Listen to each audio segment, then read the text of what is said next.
Welcome to Starbound. My name's Aram, and I'll be your narrator today. Nearly 500 supporters enjoy early access to our stories, including new episodes of Sunspire Academy and Fran and Remy. If you'd like to support future stories and unlock bonus content, tap Join below to become a Starbound member. Now let's dive into today's story. Trey Holden's red pen hovered over yet another student paper, incorrectly stating that Spartans basically invented democracy. He sighed and circled the claim. Teaching high school history often felt like trying to empty the ocean with a teaspoon. The overhead lights flickered once, then again. His desk lamp flared so brightly it stung his eyes. "Damn power company," he muttered, reaching to unplug his computer. Only his fingers never reached the cord. The world blinked out. Meanwhile, Renata Vasquez knew she'd won the Denison case not at the verdict, but days earlier, the moment the opposing expert admitted under her cross-examination that his methodology had never been peer-reviewed. She'd driven the nail in, watching opposing counsel crumble. "Miss Vasquez," her assistant crackled through the intercom. "Your 5 o'clock canceled." She glanced at the clock. 4:30. Perfect. I'll head out early. She never made it to the parking garage. "Look, I'm not saying I won't take the warehouse job," Jamal Washington said into his phone, pacing his cramped apartment. "I'm saying 22 hours a week at $15 an hour isn't enough, not after what they were paying me at the plant." His unemployment was drying up fast. 10 years on the assembly line, and all he had to show for it was a layoff notice and a handshake. Yeah, I'll think about it," he muttered, ending the call. The lights pulsed, then went out. In the darkness, he felt a strange, dragging pull, like being yanked upward through molasses. Then nothing. "Guys, what's up?" Kira Ning grinned at her phone camera, striking a flawless, candid pose against the backdrop of high-end adventure gear. "Today we're doing something super crazy, surviving 24 hours in the wilderness with just the basics." The wilderness was a local park. The basics included top-shelf camping gear, a luxury tent, and food to last a week. Her assistant stood just off camera, ready to intervene if anything got uncomfortable. Kira flipped her hair. "This is going to be so insane." Her phone screen blinked out. So did everything else. Eleanor Carver knelt in her garden, transplanting heirloom tomatoes. About abduction, secret experiments, maybe aliens or deep state conspiracies, each explanation more far-fetched than the last, yet no more unlikely than waking up in seamless cells with disappearing walls. Trey posited it could be a psychological trial or intelligence test. Renata leaned toward military black site. Jam thought aliens made the most sense. Kira just hoped someone was filming. Nell listened, nodding occasionally, offering no theories of her own. Eventually the room shifted, the walls rippling like disturbed water before resolving into a new environment, a space that looked like a classroom crossed with a laboratory. Transparent panels lit up with unreadable symbols, and a low, melodic chime sounded from the ceiling. "Welcome," a voice said, not spoken aloud, but embedded directly into their minds. "You are here because you are adaptable, resilient, and capable of extraordinary growth." The humans looked at one another, startled but silent. "You have been selected," the voice continued, "for the most important mission of your species." After 40 years in emergency medicine, she had finally found peace in nurturing life, her days now filled with soft soil and sunlight instead of trauma bells and code blues. "There you go," she whispered to the tiny tomato seedling, easing it into place. "Nice and easy." A shadow passed over the garden bed. Strange. The forecast had called for sun all day. She looked up, expecting a cloud. It wasn't a cloud. Trey woke with a pounding headache and the uneasy certainty of being watched. He kept his eyes shut, mentally assessing his state. No restraints, lying on something firm but not uncomfortable, air cool with a faint antiseptic scent. He opened his eyes to find a ceiling of mottled gray, unlike any material he could name. Not metal, not stone, not plastic. The walls were the same, curving without seams or corners into an ovoid chamber about 15 feet wide. No door, no windows. A shelf protruded slightly, holding what looked like a container of water. Trey sat up slowly, dizziness making his head swim. The light came from everywhere and nowhere at once. "Hello?" he called, his voice oddly muffled. "Is anyone there?" No response. In Kira's knowledge of interface systems, she bypassed the security protocols and activated a full-spectrum broadcast. Across 17 star systems, the feed cut from the curated highlights of Primal to raw footage. Injured humans caring for one another, sabotaging hunter teams, outsmarting technologically superior species, not for entertainment, but for freedom. Meanwhile, Trey and Nell navigated the sterile corridors toward the medical bay, Jamil fading but conscious, whispering strategy through gritted teeth. They found the bay guarded, but Nell used a chemical compound she'd improvised from local flora to create a smokescreen. In the confusion, Trey took down the guards and they got Jamil inside. As medical drones activated, stabilizing him, the facility's alarms blared. Renata and Kira had triggered more than just a transmission. They had exposed the truth. The game was a lie, a system built on exploitation, on death as spectacle. Alien viewers watched in silence as their assumptions about humans unraveled. The crew of the facility scrambled, but the humans held their ground. For the first time in the show's history, the contestants had reached the control room, not to claim victory, but to dismantle it. "We're not prey," Renata said into the camera, her voice steady, eyes blazing. "We're the end of your game." And the message was clear. We are competitors. We will take what we need. The Guthrie made no immediate moves of aggression, but their presence shifted the air. Cooperation had just become a strategic liability. Trey narrowed his eyes, murmuring, "They're testing us, seeing if we'll crack under pressure." Jamil nodded, already assessing the Gath's posture, equipment, and possible weaknesses. "We need to stay sharp. They're not just here to survive, they're here to win." Renata stepped forward, diplomatic but firm. "There's enough space and resources for both groups if we cooperate." The Gath leader tilted its head, unreadable, then clicked a short reply, the wristbands translated as, "Until there is not." That night, tension hung heavy. The humans took turns on watch while quietly reinforcing defenses. Nell prepared medicinal supplies in case of conflict. Kira documented the encounter, carefully noting the Gath's behaviors. "We're not just on a game show," she whispered. "We're in a war of evolution." Despite the new threat, the humans didn't splinter. If anything, the presence of the Guthrie crystallized their bond. They had become more than just survivors. They were a unit, hardened by adversity, now facing the next phase of the game with grim determination. Asked, his voice straining between disbelief and anger. Mach 2's skin flushed an iridescent yellow, possibly indicating amusement. "Abduction is such a primitive term," it replied. "You have been recruited. All legal permissions were acquired through your planetary broadcast's implied consent clauses." Renata's eyes narrowed. "That's not how consent works."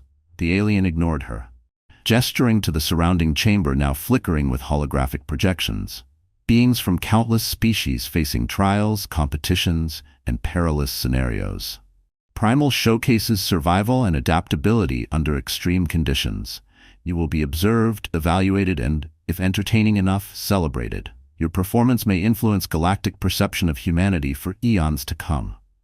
Jam muttered something unprintable, while Kira stared wide-eyed, half horrified and half fascinated. "So this is reality TV?" she asked. "On a galactic scale?" Mach 2's tentacles fluttered.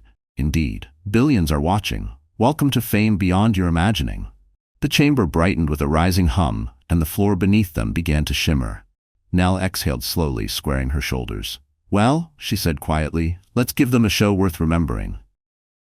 Cases turned on each other in brutal displays of desperation. Screams, roars, and the crackle of alien weaponry filled the pod's small chambers, soundtracked by a bombastic voiceover in multiple galactic languages. The footage cut between survival challenges and enthusiastic commentary from bizarre hosts.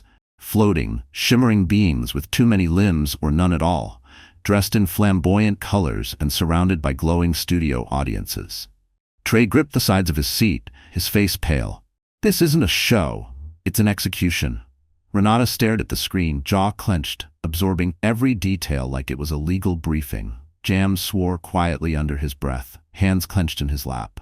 Kira looked ill, her influencer mask stripped away by the grim reality of what they'd seen. Nell, however, watched with an unreadable expression, eyes sharp and steady. The final clip showed a lizard-like contestant sobbing as it was dragged off by towering mechanical enforcers, claws digging into the dirt.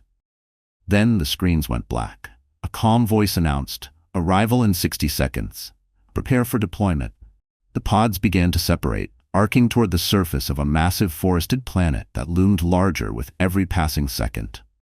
Creature emerged from the underbrush with the smooth confidence of an apex predator, six-legged and low to the ground, its body covered in matte black scales that absorbed light. Renata held her breath, heart pounding so hard she thought it might give her away. It sniffed the air, head swiveling in her direction, and she realized with icy clarity that movement or panic would mean death. Slowly she reached for one of the sharp rocks she'd collected earlier, though it felt laughably inadequate. But the predator paused, ears flicking, then turned and melted back into the forest, disinterested for now. She exhaled shakily, every muscle trembling. Far across the terrain, Jam was learning to adapt in his own way.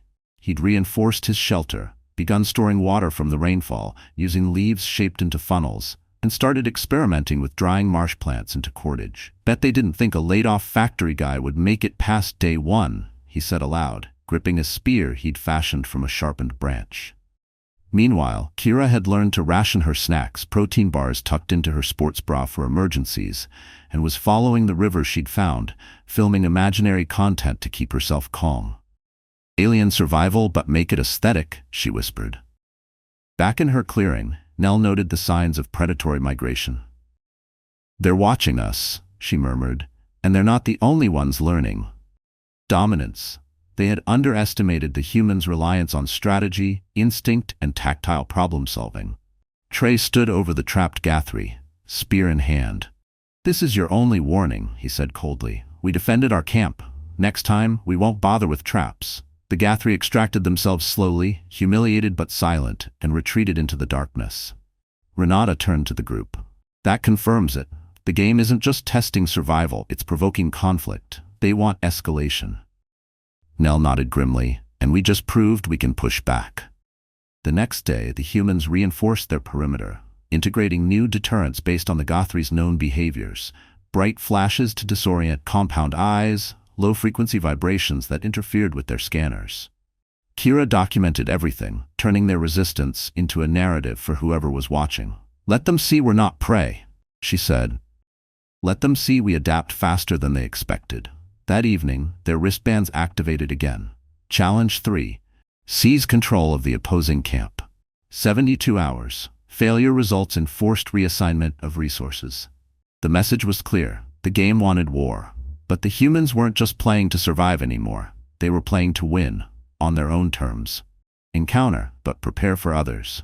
Establish a global defense initiative focused on both diplomacy and deterrence. We cannot afford to be divided in a universe where strength determines survival. Jamil, now standing with the aid of a cane, added, "We survived not because we were the strongest, but because we adapted together. Our unity was our greatest weapon." Kira nodded, stepping up to conclude. "And we exposed the truth behind the so-called entertainment industry of the stars. Let our message be clear. Humanity will not be your spectacle. We will be your equal." The chamber stood in silence, then erupted into applause, not just for the 5 survivors but for the beginning of a new era. The footage from the games, the uprising, and their escape had spread beyond the original 17 systems, igniting debate across the galaxy about ethics, sovereignty, and the value of sentient life. A galactic council formed in response, inviting Earth to participate as an observer. As the humans left the podium, they were no longer just survivors of a cruel experiment. They were ambassadors of their species, symbols of resistance and a future still being written. Among the stars, the age of isolation had ended, and humanity, tested, scarred, but unbroken, had arrived. Extraction and full clearance. Failure results in permanent elimination. The map displayed a mountainous region, 20 miles east, marked with danger zones and pursuit markers. Kira stared at the message, her face hardening. "So they're sending killers after us, for sport." Trey nodded grimly. "They're turning us into prey again." But the humans had changed. They weren't the desperate, disoriented individuals who'd crash-landed weeks ago. They were disciplined, adaptive, and bonded by shared blood and survival. The group immediately began planning a route to the extraction point, selecting terrain that offered both cover and resources. Jamil created decoys using salvaged tech to confuse trackers. Nell prepared medical kits from their stockpile of herbs and supplies. Trey outlined evasion tactics while Renata plotted a legal case they might use if they ever got off the planet. And Kira activated the broadcast node she'd uncovered, sending a hidden transmission across the network. To any sentient viewers, she said into the lens, voice calm and clear, "This is not a game. We are not pawns. We are survivors, and we remember everything." Somewhere, in the production station orbiting the planet, Mach 2 watched with rising unease as the human story turned from entertainment to rebellion. Ferocity of lone hunters. Kira used her wristband to broadcast their location, not as a surrender, but a direct challenge. "You want primitive?" she said. "Come see what primitive really looks like." As Nell stabilized Jamil's injury, the rest shifted gears without hesitation. The extraction point was no longer the goal. Survival and resistance were. Trey drew on guerrilla warfare strategies, unpredictable movement, psychological pressure, terrain manipulation. "We don't run," he said. "We hunt the hunters." In orbit, Mach 2 observed with disbelief. The humans had not only rejected the game's structure, they had inverted it. They fortified a base around Jamil and used every asset at their disposal. False trails ended in ambushes. Captured tech was reverse-engineered and redeployed. They carved ominous symbols into trees, emitted strange, disorienting sounds at night, and left the defeated hunter teams as grim warnings. It was unlike anything seen in 17 seasons of Primal. They weren't participants anymore. They were insurgents, systematically dismantling the game itself. Audiences across 17 star systems watched in stunned awe as the humans blurred the line between prey and predator. What shocked Mach 2 most wasn't their violence, it was their unity. The humans fought not for individual victory, but to upend the system entirely. Evolution, it seemed, wasn't just about adaptation, it was about defiance. First, muddy and scraped, but grinning with the satisfaction of making it. "Told you alien bastards I'd show you Primal," he muttered, slapping the side of the shelter like it was a machine he'd just fixed. Trey arrived next, clothes torn and sunburned, but eyes sharp with observation. He took one look at the shelter and started sketching out a sleeping rotation plan. Kira stumbled in shortly after, visibly shaken, hair tangled, muttering to herself about sponsors and lawsuits, but she was upright and moving. Nell entered silently, eyes scanning the perimeter, already assessing who was dehydrated and who needed rest. Finally, Renata stepped into the clearing, cuts crisscrossing her arms, suit in tatters, but chin held high like she was walking into a courtroom. They stood in silence for a beat. 5 strangers from a fractured world, now a unit by necessity. "Guess we're the cast now," Trey said dryly. "This pod's for 4, Nell observed. "So either someone sleeps outside, or they're testing us again." Renata gave a humorless smile. "Let's show them what humans can do." And without another word, they began to organize themselves, not as victims, but as survivors, flashed regularly with new objectives: retrieve, defend, endure. And each time, they met the challenge together. As they adapted, so did the show's narrative. Viewers tuned in not for carnage, but for cooperation, transfixed by the unfolding drama of survival, intellect, and unlikely alliance. The humans, unaware of their fame, continued evolving. Kira's logs became increasingly reflective, weaving tales of their growth, losses, and daily victories. Mach 2 monitored the data streams with interest. Humans were outperforming projections. Their ability to collaborate under duress defied expectations and reshaped the show's appeal. In the camp, trust deepened. They made contingency plans, trained each other in new skills, and even instituted a rotating leadership schedule. Small rituals formed, nightly debriefs by the fire, shared silence before challenges, quiet celebrations of survival. Though no one said it aloud, they had ceased to think of if they would make it, and instead focused on how. Nell noted this shift in a quiet moment, calling it a sign of psychological resilience. The others agreed. Whatever the aliens had intended, they were watching the emergence not just of survivors, but of something greater, humans reclaiming control of their own story. For seams, panels, or hidden doors, her sharp mind already constructing legal arguments even as panic threatened to rise. Renata's tailored suit was rumpled, her heels scuffed from kicking the unyielding walls. Her phone, earrings, and even the silver bracelet she'd worn every day for 10 years were missing. "You can't just abduct people off the street," she yelled again, voice echoing dully. When silence answered her, she clenched her fists and forced herself to breathe. Think. She had cross-examined billionaires and dismantled expert witnesses. This would be no different. She just needed information. As if summoned by her focus, a panel of the wall shimmered and slid open, revealing a corridor identical to the one Trey had found. Her eyes narrowed. Fine. She walked through without hesitation, her heels clicking defiantly. Elsewhere, Trey was already moving down the hallway, heart pounding with every cautious step, wondering if anyone else was trapped here, or if he was entirely, impossibly alone. Gathered around the fallen beast, instincts and strategy now seamlessly intertwined. Nell examined the body, already calculating how to harvest safely while preventing infection from unknown microbes. Trey and Renata dragged the carcass toward camp using vines as makeshift ropes, while Jamil began sketching ideas for a drying rack and tanning frame in the dirt. Kira, still limping, documented the moment in vivid detail, her voice shaky but resolute. "We need to preserve this," she said. "This is proof. We adapted. We fought back." That night, under flickering firelight, they began processing the kill, cutting meat into strips, removing the hide, shaping shards of bone into primitive tools. The scent of cooked flesh mingled with smoke as they shared their first true meal, not scavenged or rationed, but earned. Each bite reminded them they'd crossed a line, claimed a space in the food chain that no one expected them to occupy. "This changes everything," Trey murmured. Jamil nodded, sharpening a bone knife. "Now they know we're not just entertainment." They weren't just surviving anymore. They were thriving, evolving, rewriting the script their alien captors had written for them.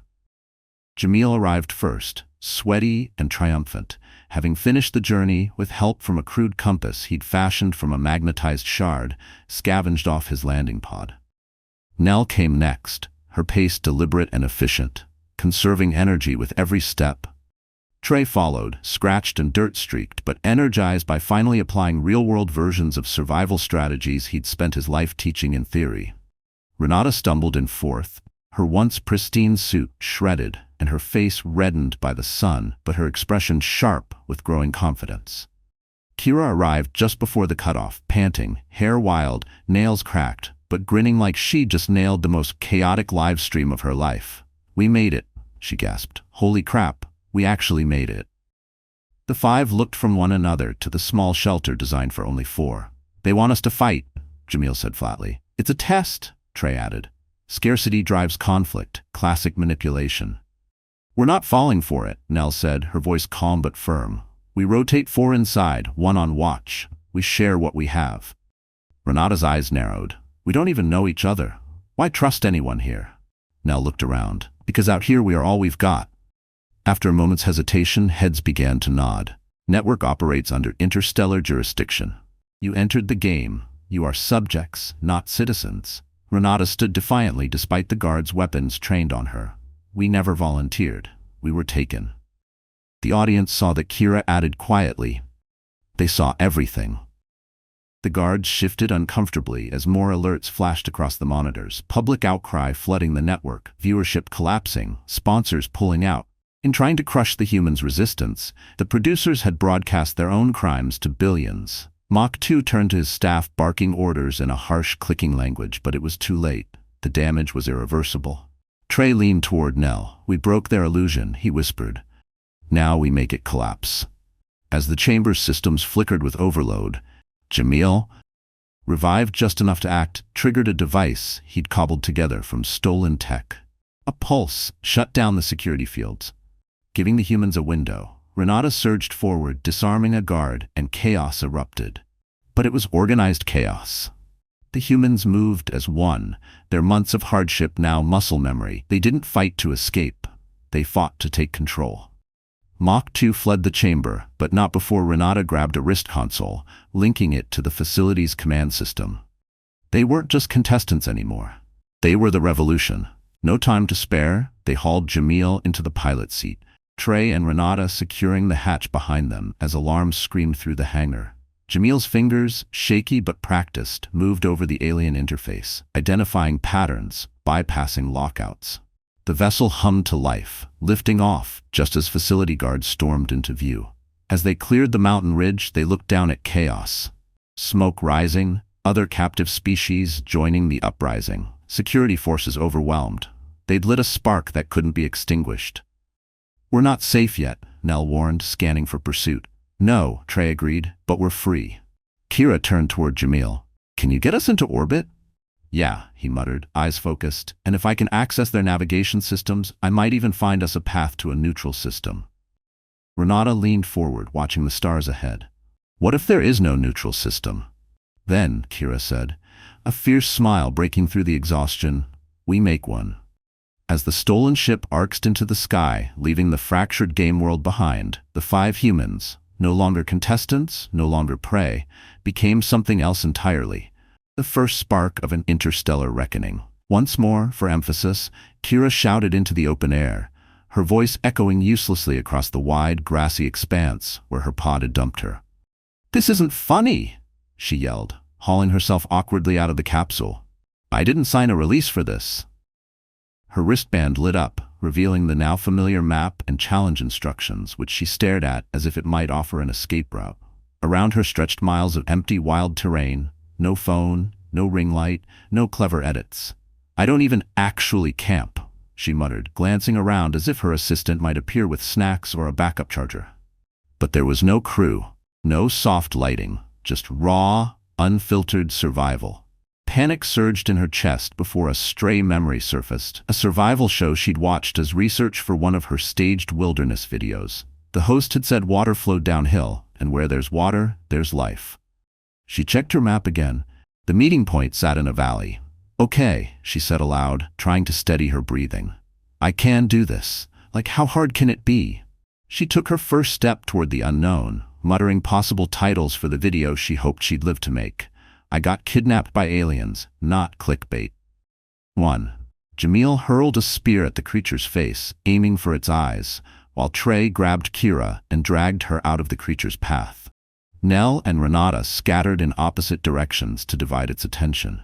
The spear glanced off the predator's bony plating, but it bought them seconds. Renata shouted for Jamil to flank left, while she led the creature toward a narrow gap between trees, just wide enough for her, too tight for the beast. It followed, snarling, and got momentarily wedged between trunks. Trey rushed forward with another spear, jamming it upward beneath the creature's jaw where armor was thinnest. The weapon snapped, but it struck true. The beast howled and thrashed, trying to retreat. Jamil came from the side with a sharpened stake and drove it into the creature's flank.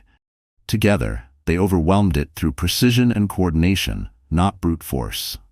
It collapsed with a final wheezing growl. Breathing heavily, the humans stood over the carcass, silent. Then Nell checked Kira's bandages while Renata examined the predator. "We did it," Trey said, voice hushed with awe. "We took down an alpha."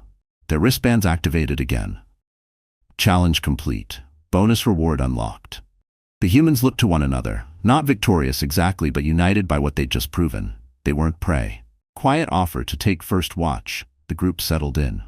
Inside the shelter, they discovered basic supplies: water containers, ration packs, bedding.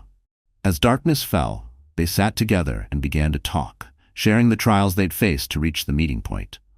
"I think they underestimated us," Trey observed. "They see our lack of advanced tech and assume we're backward." "We need to start pooling knowledge," Nell suggested. "Everything we've learned. Trey, you've got survival history. Jamil, you understand mechanics.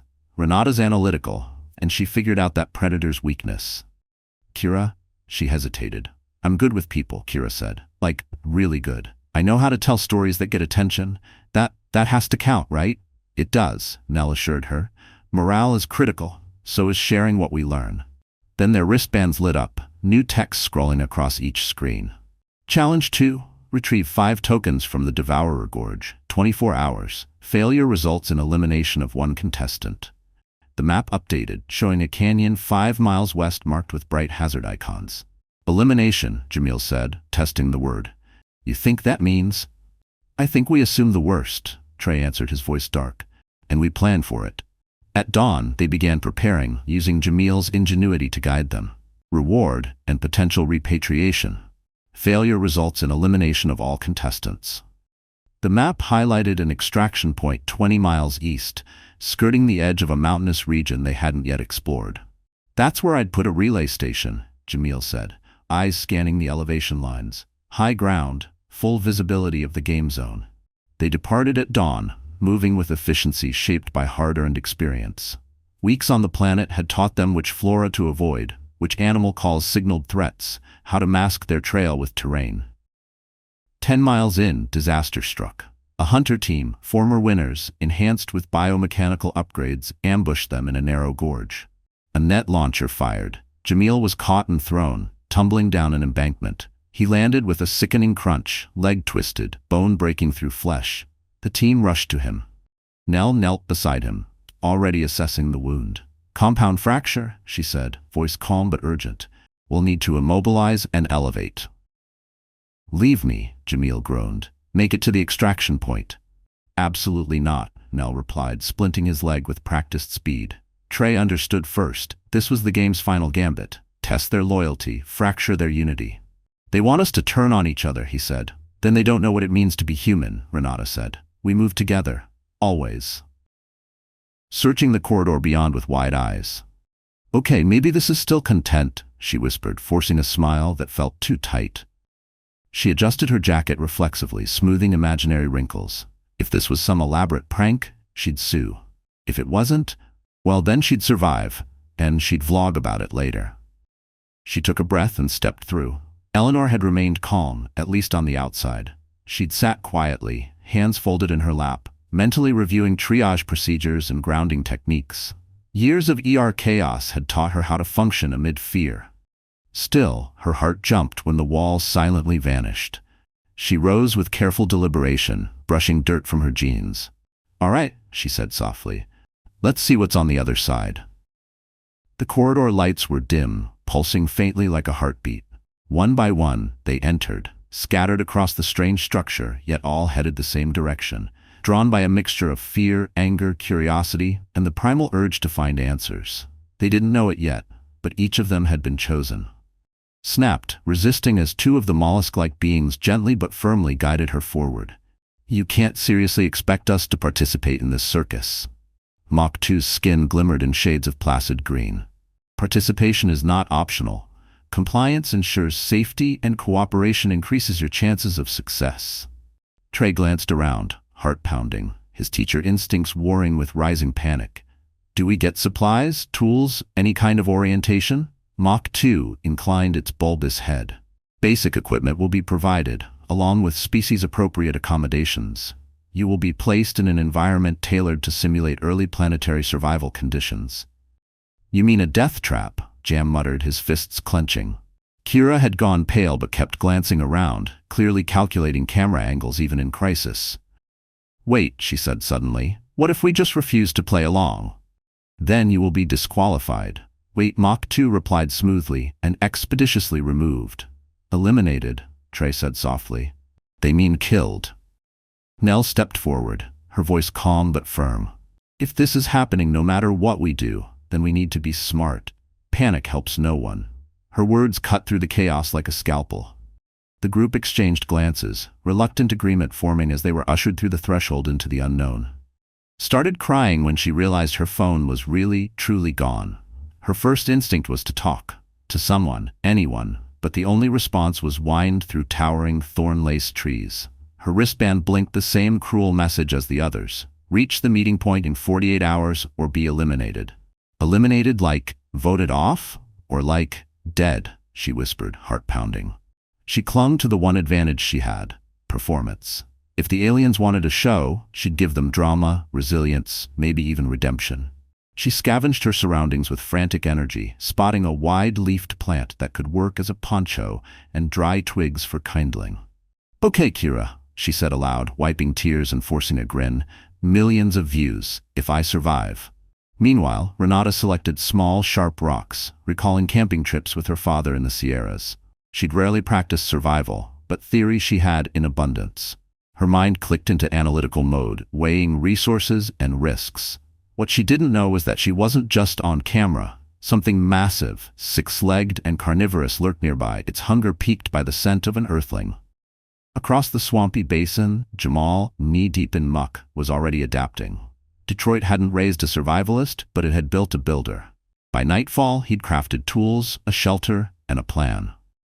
Taking a turn at watch, propping herself against the shelter wall with determined eyes scanning the dark. "I want to contribute," she said, silencing any protest. Around the fire, the others shared stories, not just of the challenges they'd faced, but of home, of lives paused by alien abduction.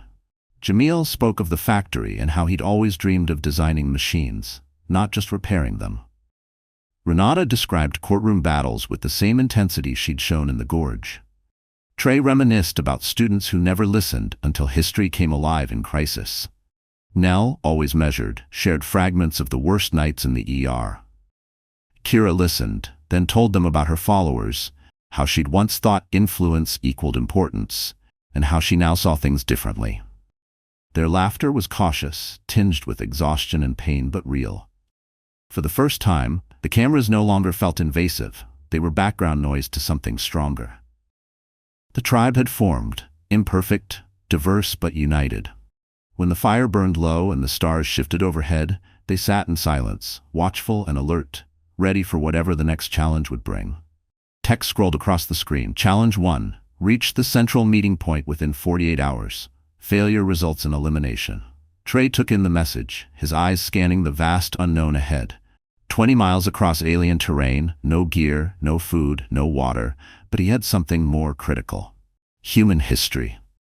He thought of ancient survivalists, the Aboriginal peoples mastering the outback, Inuits enduring Arctic extremes, Polynesians sailing endless oceans.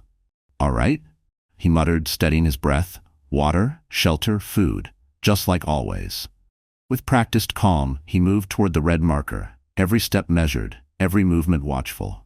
In another region, Renata's pod landed in a jagged ravine.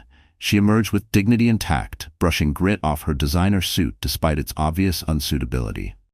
"This is still kidnapping," she said coolly, speaking to unseen cameras, now upgraded to false imprisonment and reckless endangerment. Her wristband blinked with the same ominous instructions. She eyed the terrain with a trial lawyer's precision, calculating angles and elevations.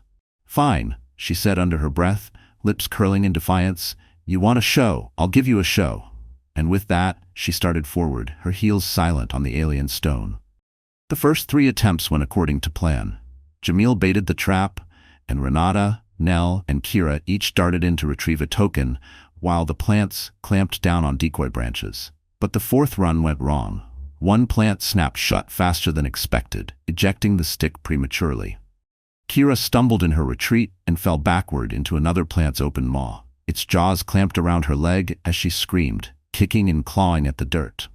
"Help," she cried, panic rising with the searing pain. Jamil lunged in, jamming his pole between the jaws, while Nell grabbed Kira's arms and hauled her out. The plant's acidic fluids had burned through her pants, leaving raw red welts on her calf. "We need to flush this now," Nell said, urgency in her voice. They moved to a safer area where she poured water over the wound, then applied a cooling paste made from a local plant she'd identified earlier. "It should help, but you'll need to stay off it," she advised, wrapping the leg. Renata scanned the gorge. "That's only 4. Where's the 5th? Trey pointed to the densest part of the canyon, crowded with the largest plants. "It's there," he said grimly, "but after what happened to Kira, I don't think one of us should go alone." Themselves not as mere pawns in a cruel spectacle, but as a force capable of reshaping the game itself. A species that could forge unity from chaos and resilience from pain. One that turned desperation into strategy and captivity into resistance. The Kren had misjudged them, seeing only soft flesh and unrefined tools, failing to grasp the power of cooperation, the stubborn will to resist, and the unyielding belief in something greater than survival. In their language, there had never been a word for revolution or defiance rooted in principle. They were learning both now, along with another idea the humans embodied in every act of rebellion, a quiet, unshakable sense of dignity, themselves to be something far more formidable than anyone anticipated. Not conquerors, not victims, but survivors with the rare ability to adapt, unite, and rebel when pushed to the brink. In the weeks that followed, Earth underwent a quiet transformation. A new agency was formed. the Interstellar Relations and Defense Coalition, tasked with handling diplomatic contact, sharing recovered technology, and preparing for what came next. Schools began teaching alien languages, engineers studied reverse-engineered propulsion drives, and a generation of young people dreamed not just of becoming astronauts, but ambassadors. The five stood at the heart of this shift, not as rulers or heroes, but as living proof of human potential. Their story spread across Earth and beyond, a tale retold by alien cultures as both warning and inspiration.